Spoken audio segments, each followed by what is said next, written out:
جو پروگرام ابھی آپ کے سامنے پیش کیا گیا ہے، یہ پورا پروگرام 6 دن میں تیار کیا گیا. تمام بچوں کی تیاریاں 6 دن کے اندر ہوئی ہے، اور اس کو پورا کرنے میں اساتذہ کرام نے جس طریقے سے محنت کی ہے، رات 2 بجے تک میرے پاس بیٹھے رہے اور کوئز تیار کیا ہے. یہ اساتذہ کی محنت ایسی ہے کہ مجبوراً آج میرا شیڈول بہت مصروف رہا، مگر یہاں اساتذہ کی محنت کو دیکھتے ہوئے ایک نئی چیز شروع ہو رہی ہے، اور اس کے لیے اساتذہ اتنے زیادہ ایکسائٹیڈ ہیں اور اتنی محنت سے تیاری کرا رہے ہیں. میں سب کچھ چھوڑ کر کے میں پہلے یہاں اس کو ترغیب کیا. میں قابل مبارکباد دیتا ہوں، ان تمام شخصیت کو قابل مبارکباد سمجھتا ہوں تو ان بچوں کی حوصلہ افزائی کے لیے یہاں آئے اور اس پروگرام کو کامیاب بنایا، اور اس پروگرام کو اس لائق بنایا کہ یہ دوسروں تک پہنچے. ہمیں امید ہے کہ اسی قسم کا پروگرام آئندہ بھی ہوتا رہے گا، اور صرف کیریئر گائیڈ اکیڈمی ہی نہیں، یہاں سے سیکھ کر کے اس سے سبق لے کر کے پورے ارریہ کے اسکولوں کے اندر یہ ماحول بنے گا کہ جس طریقے سے سائنس ڈے کو ہم پروگرام میں اپنے یہاں جگہ دیتے ہیں، جس طریقے سے ٹیچرس ڈے میں ہم پروگرام کرتے ہیں، ایسے ہی سیرت النبی کے عنوان سے بھی ہمارا پروگرام ہو، ایسے ہی عظمت صحابہ کے نام پر ہمارے یہاں پروگرام ہو، ایسے ہی دینی علوم اور قرآن پاک کے نام پر بھی پروگرام. عنوان ہے جو میں سمجھتا ہوں کہ لمحہ حسنہ کے ذریعے اللہ تبارک و تعالی نے ہمیں سب سے بڑا آئیڈیل پیش کیا ہے. مسلمان کو اللہ نے کہیں پر کسی موقع پر خالی نہیں چھوڑا. اللہ کے نبی صلی اللہ علیہ وسلم کی شخصیت کو ایسا بنایا ہے کہ صرف اور صرف 23 سال کی مدت کے اندر میں پوری دنیا کو بدل کے رکھ دیا ہے، پوری دنیا کی سوچ کو بدل کے رکھ دیا. تمام دنیا کے اندر ایک انقلاب آ گیا. وہ آ گئے تو آ گیا دنیا میں انقلاب، وہ آ گئے تو آ گیا دنیا میں انقلاب. اجڑا ہوا چمن تھا گلستان کر گئے. قرآن پاک کی ایک آیت ہے محمد رسول اللہ والذین معہ اشداء علی الکفار. صدق اللہ العظیم. میں چاہوں گا کہ اس آیت کے ساتھ ساتھ اس آیت کے نظر میں آپ لوگوں کے سامنے سیرت نبی کو سمجھاؤں. سب سے پہلے ہے محمد، پھر رسول اللہ، پھر والذین معہ. محمد رسول کریم صلی اللہ علیہ وسلم کی ذات ہے، پرسنل شخصیت ہے. رسول اللہ آقا مدنی صلی اللہ علیہ وسلم کی بات ہے، اور والذین معہ نبی پاک علیہ السلام کی جماعت یعنی صحابہ کرام رضوان اللہ تعالی علیہم اجمعین. ہمارا ایک مسلمان ہونے کی حیثیت سے عقیدہ یہ ہے کہ محمد اللہ کے نبی صلی اللہ علیہ وسلم کی ذات سب سے اعلیٰ، رسول اللہ اللہ کی بات سب سے اعلیٰ، والذین معہ رسول اللہ کی جماعت سب سے اعلیٰ، سب سے افضل، سب سے برتر، سب سے بالا. اگر بات کریں نبی پاک صلی اللہ علیہ وسلم کی ذات کی تو سب سے پہلے بتا دوں اس میں کوئی شک نہیں کہ جس طریقے سے ہم انسان مٹی کے بنے ہیں، نبی پاک صلی اللہ علیہ وسلم بھی مٹی کے بنے تھے. مگر تھوڑا سا فرق ہے، تھوڑا سا فرق یہ ہے کہ ہم مٹی سے بنے ہیں، اس دنیا کی مٹی سے بنے ہیں، اور پیارے نبی صلی اللہ علیہ وسلم بھی مٹی سے بنے ہیں، مگر جنت کی، اور وہ بھی جنت الفردوس کی مٹی سے بنے ہیں. اور میں اپنی بات کو ثابت کر دوں، یہی وجہ تھی. اور کی سیرت میں آتا ہے، صحابہ لکھتے ہیں کہ جس جگہ سے حضور صلی اللہ علیہ وسلم گزر جاتے تھے، جس گلی سے آپ کا گزر ہوتا تھا، خوشبو سے صحابہ پہچان جاتے تھے کہ یہاں سے آقا کا گزر ہوا ہے. یہی نہیں، ایک حدیث میں آتا ہے کہ آپ علیہ السلام کی پھوپھی ام سلیم رضی اللہ تعالی عنہ جب آپ آپ ان کے یہاں مہمان ہوئے، آپ سوئے ہوئے تھے، تو آپ صلی اللہ علیہ وسلم کے جو پسینہ ہے اس پسینے کو بوتل میں سمیٹنے لگی۔ آپ صلی اللہ علیہ وسلم نے پوچھا ایسا کیوں کر رہی ہیں؟ یہ کھل گیا، یہ کھل گئی، پتہ کیوں کر رہی ہے؟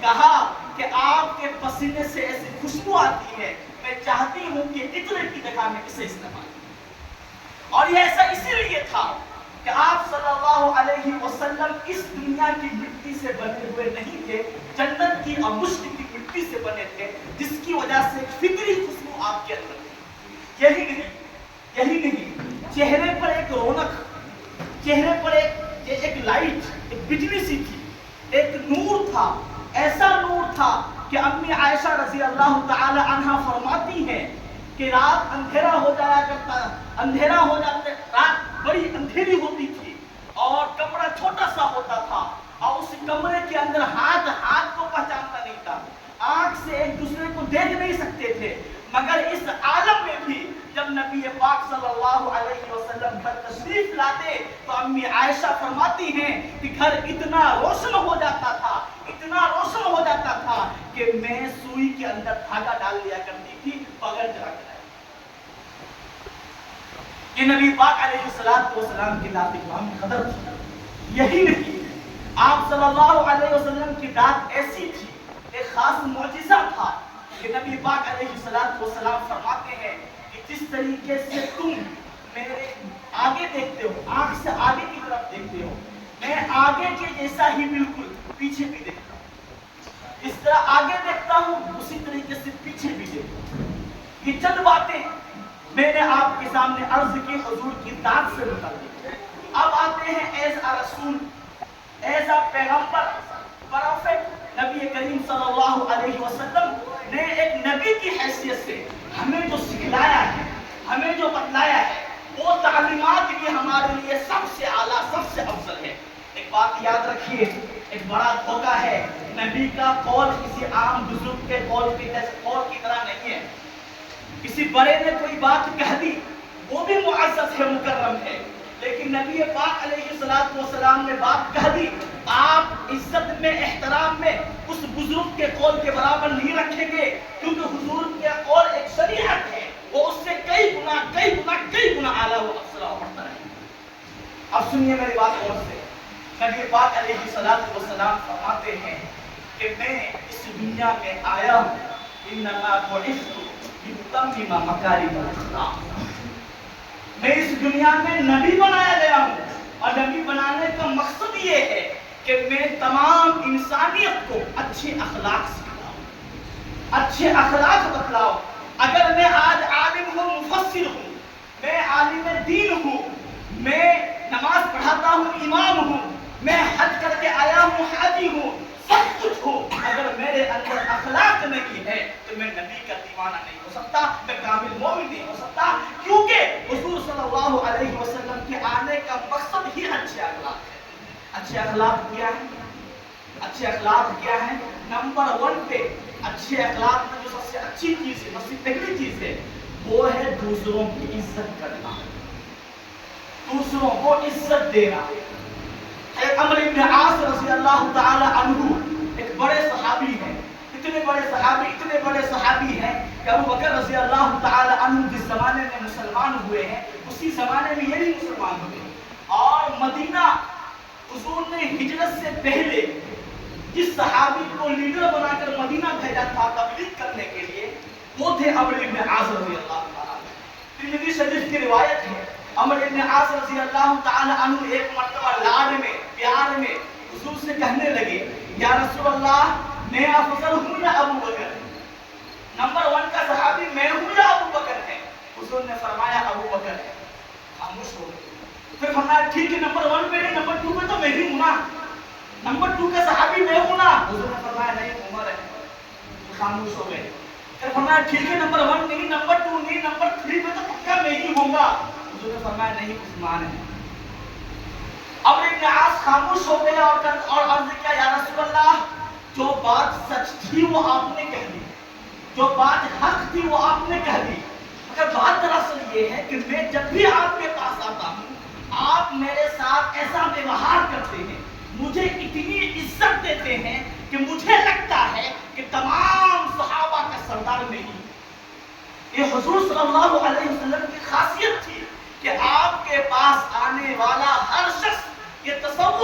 تھا کہ سب سے زیادہ اللہ کے رسول مجھے ہی چاہتے ہیں. یہ تو بڑے اللہ کے رسول کی تذکرہ ہو گیا، بڑوں کی بات ہو گئی. میں نے مبارک صدیقی نے یہ جو حدیث اس سے سیکھی ہے، پڑھی نہیں سیکھی ہے، وہ ہے حضرت اشرف عباس صاحب دامت برکاتہم العالیہ دارالعلوم دیوبند کے استاد. جتنے بھی قاسمی حضرات ہیں اور 2002 کے بعد جنہوں نے انہیں استاد کی حیثیت سے دارالعلوم دیوبند میں دیکھا ہے، وہ گواہی دیں گے، میرے اس بات پر گواہ ہوں گے کہ آپ یعنی ہمارے استاد حضرت مفتی اشرف عباس صاحب کی شخصیت ایسی ہے کہ ان سے جڑنے والا ہر طالب علم، ان کے پاس بیٹھنے والا ہر شخص یہ تصور کرتا ہے کہ حضرت کی اس پر خاص توجہ ہے. اگر اس زمانے کے بزرگ کا یہ عالم ہے تو تصور کرو اس صحابہ کا اور اس آقا کا جس نے ساری دنیا میں انقلاب لایا ہے، ان کا کیا عالم. تو سب سے پہلی چیز آج کے سیرت النبی کے پروگرام سے کیریئر گائیڈ اکیڈمی کی طرف سے پروفیسر عبدالرقیب صاحب حفظہ اللہ ورعاہ کی طرف سے میں تمام طلباء کو ایک پیغام دیتا ہوں، درخواست گزارش کرتا ہوں، نصیحت کرتا ہوں کہ آپ یہ باندھ لیجیے کہ آج کے بعد سے جس کو بھی دیکھیں گے اسے عزت دیں گے، اور عزت دینے کا سب سے پہلا کام ہے سلام. سب سے پہلا کام ہے سلام کرنا. جس کو بھی دیکھیں گے سلام کریں گے، چھوٹا ہو بڑا ہو سلام کریں گے. اور سلام کے ذریعے سے اگر ضرورت محسوس ہو کہ سامنے والے کو لگے کہ میں انہیں عزت نہیں دے رہا ہوں اور سامنے والا بڑا ہے، تو ان کا ہاتھ اپنے سر پر رکھیں گے، سامنے والے کو احساس دلائیں گے کہ میں آپ کی عزت کرتا ہوں. کیونکہ عزت دوسرے کو جو دیتا ہے اصل میں وہی عزت پاتا ہے. میں بہت زیادہ وقت لے لیا، میں چاہتا ہوں مجھے اور بھی بہت ساری بات کرنا چاہوں تو کر لوں، کیونکہ میں کیریئر گائیڈ اکیڈمی کو دل سے چاہتا ہوں. کیریئر گائیڈ اکیڈمی کی ترقی میرے دل کی خواہش اور تمنا ہے. اور عجیب بات یہ ہے کہ یہاں کے اساتذہ، یہاں کے ٹیچرز اور خاص طور پر چھوٹے بھائی محمد عامر صدیقی صاحب حفظہ اللہ، جب بھی کوئی کام پڑتا ہے، جب بھی پروفیسر صاحب کی طرف سے ان کو کوئی حکم ہوتا ہے، سب سے پہلے مجھے میرے پاس آتے ہیں کہ مجھے یہ کہا گیا ہے. میں چاہتا ہوں کہ اس پروگرام کی اس طریقے سے کام کرو، آپ اس میں میری رہنمائی کریں. رات کو سونے نہیں دیتے، ہم ایک ہی کمرے میں سوتے ہیں، رات کو سونے نہیں دیتے. میں سوچتا ہوں کہ جب ایک استاذ کو اتنی فکر ہے تو پروفیسر عبدالرقیب صاحب حفظہ اللہ کو کتنی فکر. بچوں قدر کیجئے. اگر قدر نہیں کریں گے تو ہو سکتا ہے کہ آگے جانے کے بعد صدیقی صاحب چلے گئے ہمارے پاس، بڑے مفکر شخصیت تھی، بڑا پیار کرتے تھے، اس اسکول کو آگے بڑھانے کے لیے کیا کچھ نہیں کیا انہوں نے. اور آج ان کی جگہ جناب سفیان صاحب بیٹھے ہیں، وہ کیا کچھ محنت نہیں کر رہے. یہ آپ کو آگے بڑھانے والے چلے جائیں گے اگر آپ نے قدر نہیں کی. ہو سکتا ہے کہ دوبارہ ایسے لوگ نہ کریں قدر. انشاءاللہ اللہ ہم تمام کو اپنے اکابر کی قدر کرنے کی اور سیرت النبی صلی اللہ علیہ وسلم سے سنت کو سیکھ کر عمل کرنے کی توفیق نصیب فرمائے. وآخر دعوانا ان الحمد للہ رب العالمین.